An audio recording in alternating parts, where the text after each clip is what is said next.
राजस्थान की राजनीति एक बार फिर गर्मा गई है और इस बार सियासी मैदान बना है 12 जिले की अंता विधानसभा सीट। यहां होने वाले उपचुनाव ने कांग्रेस, बीजेपी और निर्दलीय उम्मीदवारों के बीच मुकाबले को दिलचस्प बना दिया है। भारत निर्वाचन आयोग की ओर से नोटिफिकेशन जारी होते ही इलाके में चुनावी हलचल तेज हो गई है। कांग्रेस ने अपने दिग्गज नेता और पूर्व मंत्री प्रमोद जैन भाया को उम्मीदवार बनाकर मैदान में उतार दिया है, जबकि बीजेपी ने अब तक अपने प्रत्याशी का नाम घोषित ही नहीं किया है।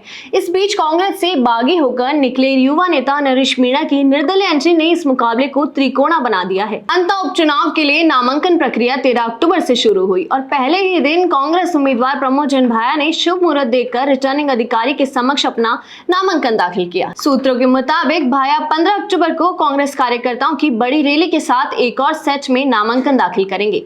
दूसरी ओर कांग्रेस से नाराज चल रहे नरेश मीणा 14 अक्टूबर को समर्थकों के साथ निर्दलीय उम्मीदवार के रूप में नामांकन करने जा रहे हैं। राजनीतिक विश्लेषकों का मानना है कि नरेश मीणा की एंट्री कांग्रेस की वोट बैंक में सीधे सेंध लगा सकती है और इसका फायदा बीजेपी को मिल सकता है। उधर बीजेपी ने अब तक अपने उम्मीदवार का नाम तय नहीं किया है। पार्टी आलाकमान के गहन मंथन में जारी है। सूत्रों के अनुसार बीजेपी यहां से पूर्व कृषि मंत्री और वरिष्ठ नेता प्रभुलाल सैनी को उतार सकती है।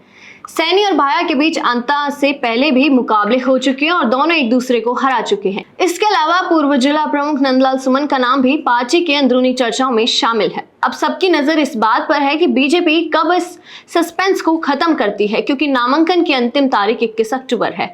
अंता सीट बीजेपी विधायक कंवर लाल मीणा की अयोग्यता के कारण खाली हुआ है। एक पुराने आपराधिक मामले में दोषी ठहराए जाने के बाद 1 मई 2025 को उनकी विदायगी समाप्त की गई।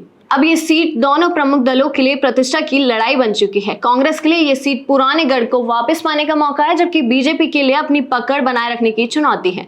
चुनाव आयोग ने उपचुनाव का कार्यक्रम जारी कर दिया और वोटिंग 11 नवंबर को सुबह 7 बजे से 6 बजे तक होगी और मतगणना 14 नवंबर को की जाएगी। नामांकन दाखिल करने की अंतिम तिथि 21 अक्टूबर रखी गई है, जबकि नामांकन पत्रों की जाँच 23 अक्टूबर तक और नाम वापसी की अंतिम तिथि 27 अक्टूबर तक तय की गई है। कुल मिलाकर अंता उपचुनाव अब कांग्रेस, बीजेपी और निर्दलीय नरेश मीणा के बीच त्रिकोणा जंग का रूप ले चुका है। प्रमोद जैन भाया एक बार फिर अपनी पकड़ मजबूत करने की कोशिश में है, जबकि बीजेपी अपने प्रत्याशी के चयन को लेकर अभी रणनीति साध रही है। वहीं नरेश मीणा इस कोशिश में है कि बागी तेवरों के दम पर खुद को एक नई सियासी पहचान दे सके। अब सबकी निगाहें 11 नवंबर पर है, जब अंता की जनता तय करेगी कि इस सियासी रण में किसकी जीत होगी।